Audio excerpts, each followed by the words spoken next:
On a vu donc que toute application linéaire pouvait être représentée par une matrice dans les bases. Dans la feuille d'exercice, je vous en donne plein à faire pour vous entraîner. Maintenant, on va revenir sur certaines applications particulières qu'on a rencontrées et donc on va se demander à quoi ressemble leur matrice. Donc le premier endomorphisme qu'on a rencontré, c'est une homothétie.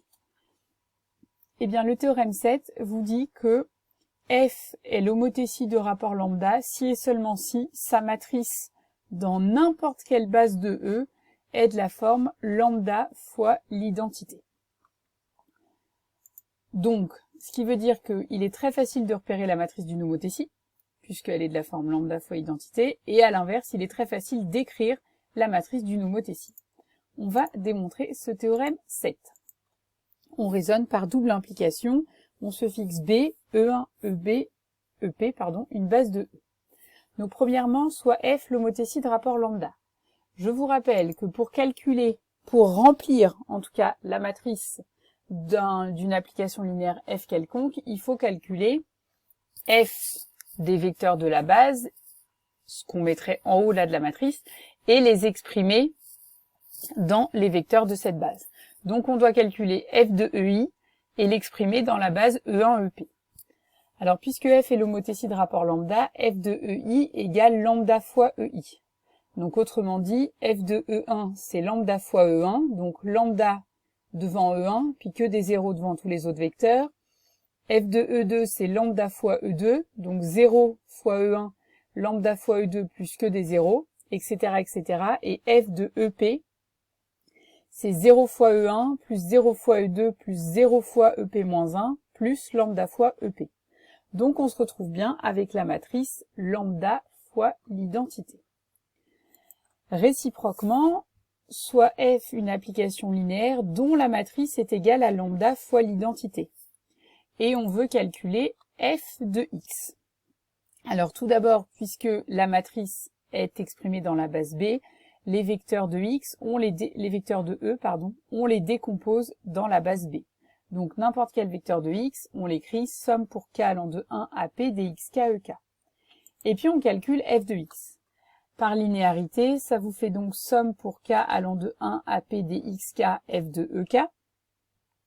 Sauf que F de ek, on a dit que pour le calculer, il fallait faire cette matrice multipliée par le vecteur qui a les coordonnées de ek. Et dans les coordonnées de ek, il n'y a qu'une seule fois le 1 et que des zéros. Donc F de ek, en fait, c'est rien d'autre que lambda fois ek. C'est la matrice là directement qui nous le dit. Donc finalement, le lambda, on peut le sortir devant la somme et on retrouve lambda fois la somme des xk ek, c'est-à-dire lambda fois x. Donc si la matrice de F est égale à lambda fois l'identité, alors F de x est égal à lambda fois x. Donc F est bien l'homothétie de rapport lambda. Après les homothéties, autre endomorphisme particulier qu'on a rencontré, les projections et les symétries. Donc dans le théorème 8, on va commencer par les projections. Alors on en profite pour réviser. Je vous rappelle, on prend E, un K-espace vectoriel. Ici on le suppose de dimension finie, mais pour une projection de façon générale, il n'y a pas forcément besoin qu'il soit de dimension finie. Et on suppose que cet espace vectoriel E, on est capable de l'écrire comme une somme directe F plus G, avec F et G qui sont des sous-espaces vectoriels de E supplémentaires. Eh bien, dans une base bien choisie, et tout va être dans le bien choisi, c'est vous qui allez devoir le faire, si B est une base adaptée à la somme directe, alors la matrice dans cette base de la projection sur F parallèlement à G, c'est cette matrice-là qui est définie par bloc, donc c'est-à-dire que c'est une matrice où au début c'est l'identité, et puis après il n'y a que des zéros. Et la matrice de la projection sur G parallèlement à F, eh bien c'est que des zéros, et à la fin seulement c'est l'identité. Donc ce qui veut dire que quand même, une projection, si vous choisissez bien la base, ça va vous faire une matrice qui est jolie. Problème, pour bien choisir la base, souvent c'est compliqué. Alors on va démontrer ce théorème 8.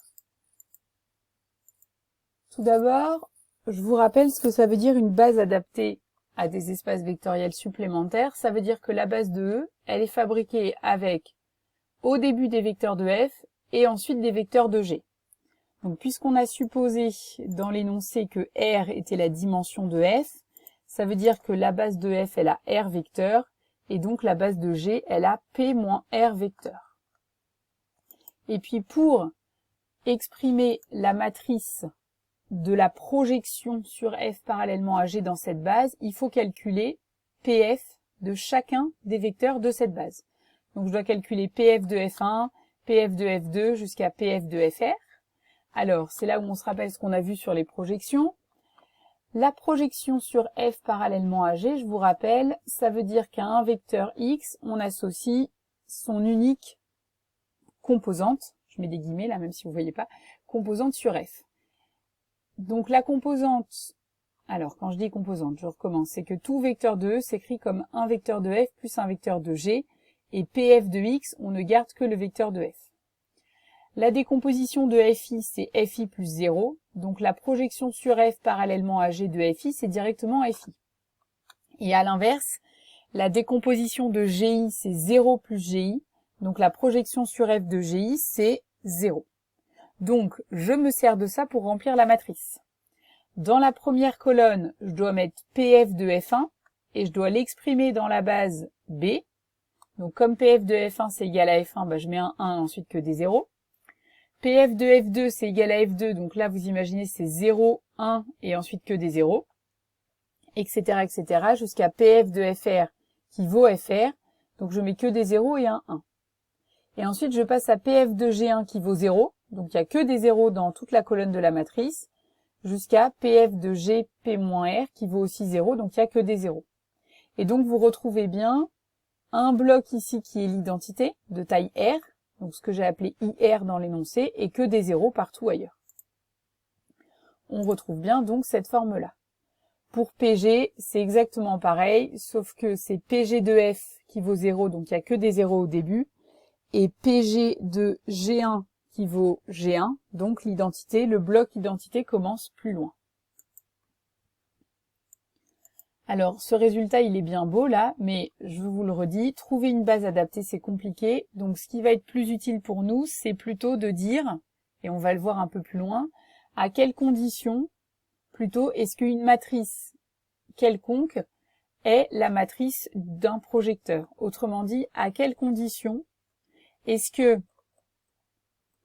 pour une matrice A, quand je prends l'application qui a X associe A fois X, ça va me donner un projecteur. On ne peut pas encore répondre à cette question, mais vous pouvez essayer d'y réfléchir. Alors, après les projections, on a vu les symétries. Donc, c'est l'objet du théorème 9. Donc, vous avez toujours F et G qui sont deux sous-espaces vectoriels supplémentaires dans E, B qui est une base adaptée. Eh bien, la matrice dans cette base adaptée de la symétrie par rapport à F parallèlement à G, c'est une matrice comme ça par bloc. Donc au début, vous avez l'identité, c'est-à-dire vous avez que des 1 sur la diagonale, et puis ensuite vous avez que des moins 1 sur la diagonale. Et à l'inverse, la matrice dans la base B de la symétrie par rapport à G parallèlement à F, elle commence par tous les moins 1, et ensuite vous avez que les 1. Où R est toujours la dimension de F. Alors on va passer à la démonstration de ce théorème 9. Donc on a toujours une base adaptée, c'est-à-dire les R premiers vecteurs forment une base de F et les P-R derniers vecteurs une base de G. On doit, pour remplir cette matrice, calculer SF de FI et SF de GI.